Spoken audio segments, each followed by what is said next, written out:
Well, good morning everyone. Today we are learning 1-4, solving linear inequalities. We have done equations for the last couple lessons, and today we're doing something that is not equal on both sides, and we call that inequalities. Let's do some review.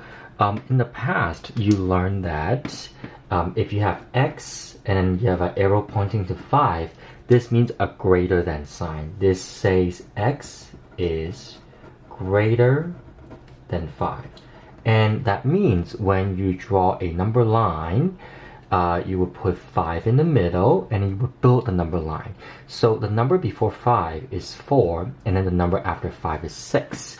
Well, since this is a strictly greater than, that means you're gonna have a open circle shaded on the top of the number 5. It's open, so nothing, it's just a circle, nothing is shaded actually.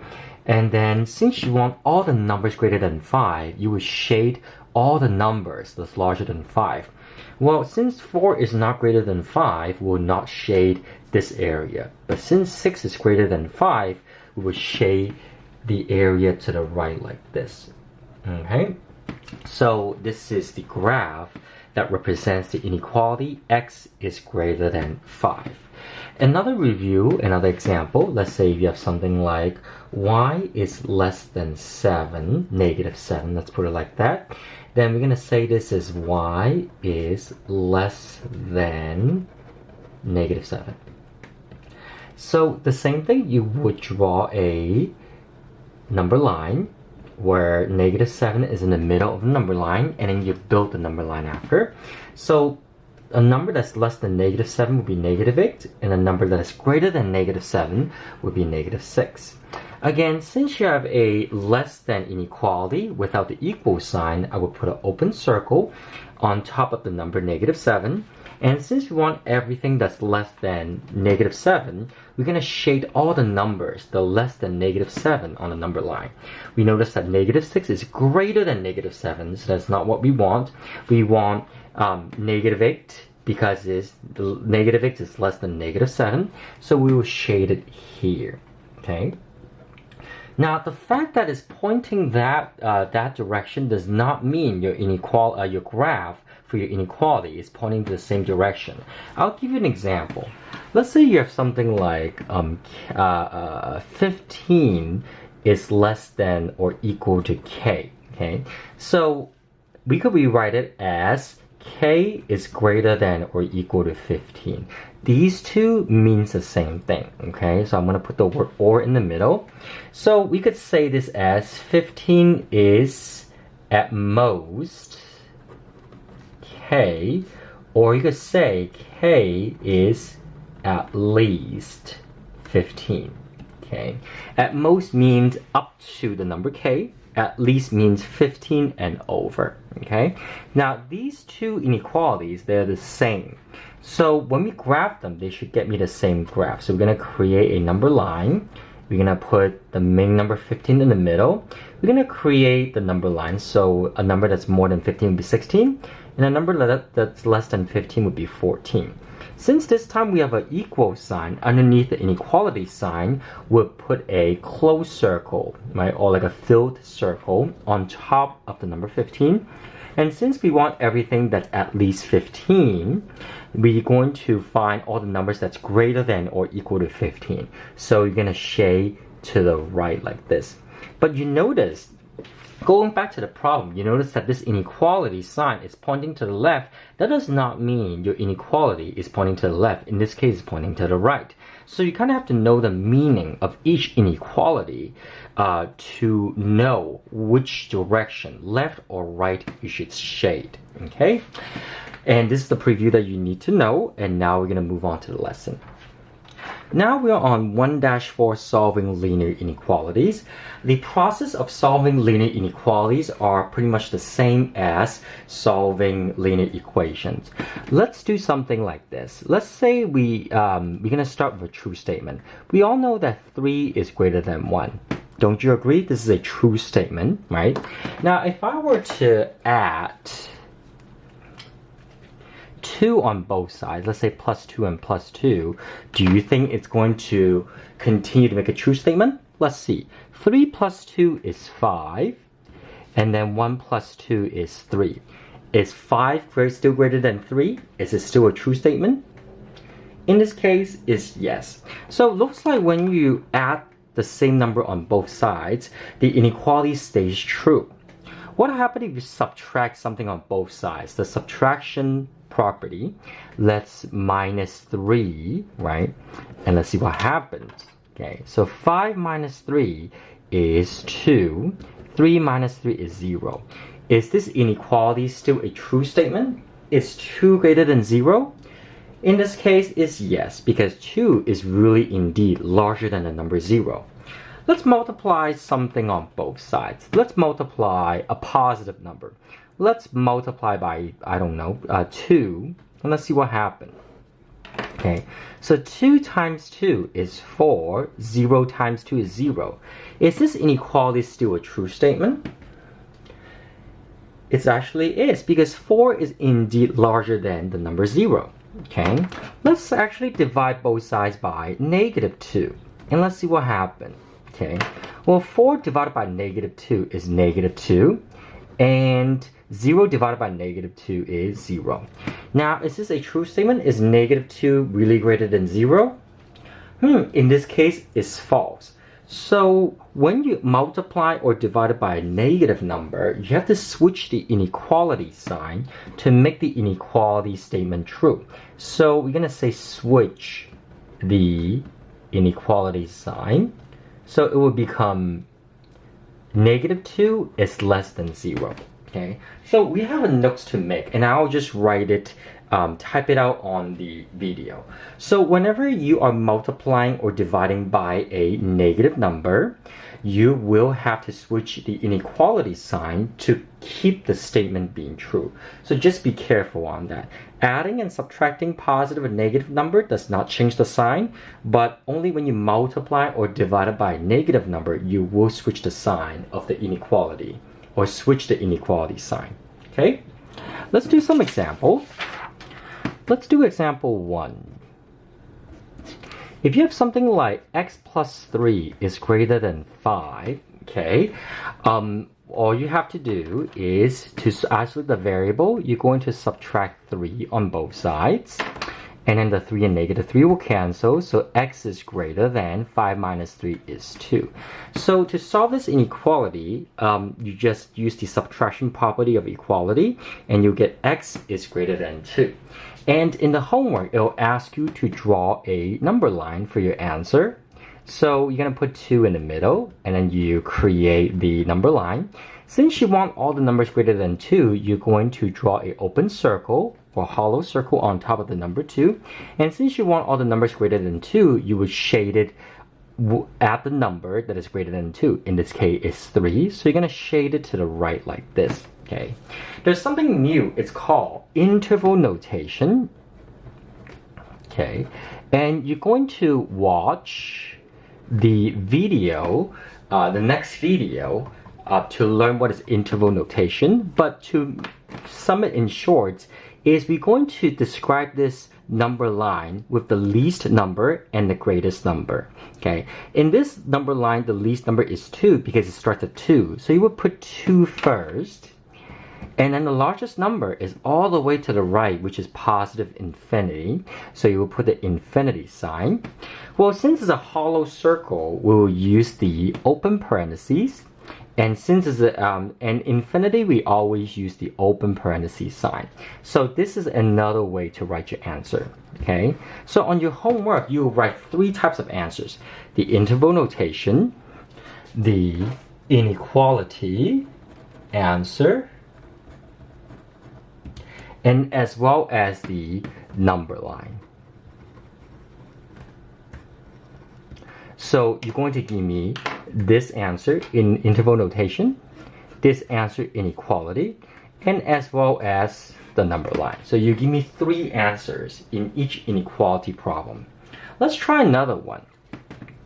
In example 2, let's say you have an equation that looks like this. 7 is greater than or equal to 2x minus 1. Well, to solve this inequality, I'm going to add 1 on both sides like this. So the negative 1 and positive 1 cancel. So you're left with 7 plus 1, which is 8, is greater than or equal to 2x. Well, at the end, you divide both sides by 2. Okay, so 8 divided by 2 is 4, and then 2 divided by 2 is 1. So 4 is greater than or equal to x. So this is your inequality answer.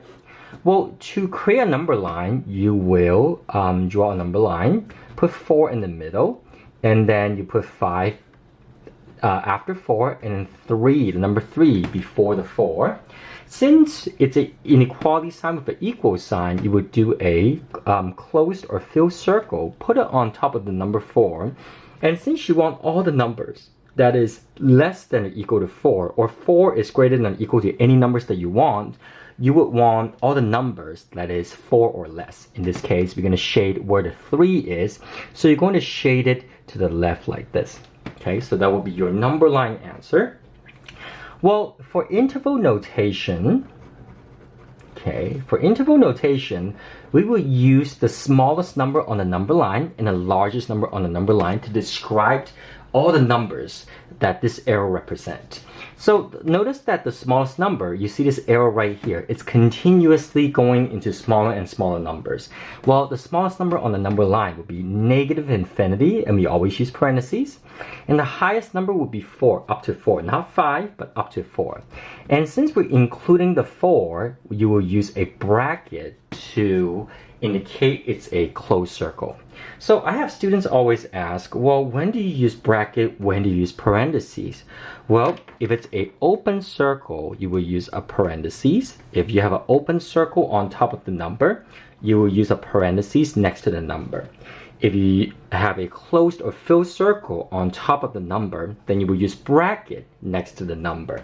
So I hope that kind of just clarified the misconceptions. So in this case, we're going to box this answer. Okay, let's do more examples. Okay, more examples. In this case, we're going to do example 3 and example 4. Example 3 goes like this. If you have 2x plus 10 is greater than or equal to 2, multiply the quantity of x plus 5. Well, let's see what happens. So if you have 2x plus 10 greater than or equal to 2 times the quantity of x plus 5, let's actually distribute to simplify the parentheses. So you have 2x plus 10, that stays the same on the left, and on the right you have 2x plus 10. Okay, now do not conclude anything yet, we're going to continue. Okay, so we're going to subtract the smaller coefficients. In this case, they're the same, so you're going to subtract 2x on both sides like this, and you have 10 is greater than or equal to 10. Now hold on, first let me ask you, is this a true statement or false statement? Is 10 greater than or equal to 10? Well, in this case it's true, this is a true statement. So if it's a true statement, you're gonna say the word all real numbers. Okay, so your answer, it's not an inequality, but it's a situation, and we call that all real numbers. How do you draw a number line for all real numbers? Well, in this case, just put any numbers on the number line. You could put, I don't know, any numbers like 97, 98, 99. You could put any numbers. And since we want everything as part of my answers, you're going to shade everything, the entire number line, right? There's no dots, okay? And with an arrow pointing into both left and right direction. So that will be your graph representation. We're gonna box that. And at the end, to write in the interval notation, right, we're going to use the smallest number and the largest number that this number line represents, this solution line represents. Well, the smallest number is all the way to the left of the number line, and it's continuously forever. So it's going to be negative infinity. Likewise, since the largest number of this number line, it's all the way to the right, it's going to be positive infinity. And we always use parentheses for the infinity sign. Have you noticed? We always use parentheses next to the infinity sign. So this will be my final answer. Okay? Now, the next example, it's going to be very, very similar. I'm actually going to give you almost the same problem, but this changes everything. Let's say you have 2y plus 10 is greater than 2 open parentheses y plus 5, right? You notice that these two problems are very similar. The only difference is example 3 has an equal sign. Example 4 does not have an equal sign. And you know what? That's going to change the entire answer. Let's see what happened. So first we're going to use, again, distributive property to simplify the parentheses. So you have 2y plus 10 is greater than 2y plus 10. Okay. And then from there we're going to subtract the coefficient. So we're going to subtract 2y on both sides. And you're left with 10 is greater than 10. Now let me ask you this, the whole class. Is this a true statement or false statement? Is 10 really greater than 10? Think about this. Is 10 really greater than 10? No, this is actually a false statement. So if it's a false statement, you have a situation called no solution, right? You're like, hey, how come it's the same problem, almost the same problem, but one of them is all real numbers, one of them is no solution? Well, remember, 10 greater than or equal to 10, this is a true statement, okay? But here you have a false statement. So if it's false statement, you have no solution, okay? And to draw a number line graph, well, at this point again, you could draw any number line with any numbers. Let's again put, I don't know, 100, 101, and 102, and you're going to shade nothing for a situation that says no solution. So you do not draw any dots, you do not shade it anywhere, you just have a empty number line. Empty number line. Okay. Then what about interval notation? Well, since you don't have a line, you don't really have an interval notation. So you're just going to put a circle with a slash to indicate it's no solution. This symbol means no solution. Okay? And that's pretty much it. Well, that's the end of a lesson. Let me model you how to do certain problems on your homework. For example, like, let's say if I were to work on number 5, you see that this problem says negative 24 is greater than negative 6m. Well, to solve this problem, to show work, you're going to divide both sides by negative 6, like this. And then negative 6 divided by negative 6 is 1. But remember, since we're dividing by a negative number, you're going to switch the sign. So you're going to put m here. And then negative 24 divided by negative 6, you use a calculator, and you'll get 4. Since you have 4 is less than m, you're going to draw a number line. So your step 2 is draw a number line, put 4 in the middle. Then the number after 4 would be 5, and the number that's before 4 would be 3. And since you have a inequality sign without the equal sign, it's going to be a open circle on the top, right? Open circle. And then you're going to shade on all the numbers that is greater than 4. So it's going to be this way to the right direction, okay? And now you're going to use an interval notation to describe this number line. So the smallest number on this number line is 4, right? So we're going to put 4. And since it's a open circle, we're going to use parentheses to represent open circle. And then the largest number on this number line is all the way to the right, which is positive infinity. So when I box my answer, I will box the inequality solution, and I'll box the interval notation. And on the number line, you don't have to box it. So this is how you would show work. Let me show you another problem. Something like, let me try one that has the equal sign, like this one right here, number 17. So for number 17, I would first distribute. So distribute, you will get 2x minus 6 is less than or equal to 4. And then to isolate the variable, you would add 6 on both sides, like what I'm doing here. So you have 2x is less than or equal to 10. Okay. And then divide both sides by 2, okay, you get x is less than or equal to 5. So you would put 5 in the middle of the number line. And then after 5, you would put 6. And then before 5, you would put 4. Okay. Since you have an equal sign on the inequality, you would put a closed circle like this, right? You put a closed circle. And we want all numbers less than or equal to 5. So you would put you would shade it to the left, right? Because we know that 4 is less than or equal to 5. And to write your interval notation, again, we're going to use the smallest number and the largest number to describe the number line. Well, the smallest number is negative infinity because it's shaded to the left forever. So you're going to put negative infinity with a parentheses and then with a comma after that. Then the largest number is all the way to the right, which ends at 5. And since 5 has a closed circle, you will use a bracket to describe the interval notation. So you have the inequality sign, you have the interval notation, and you have the number line. Okay.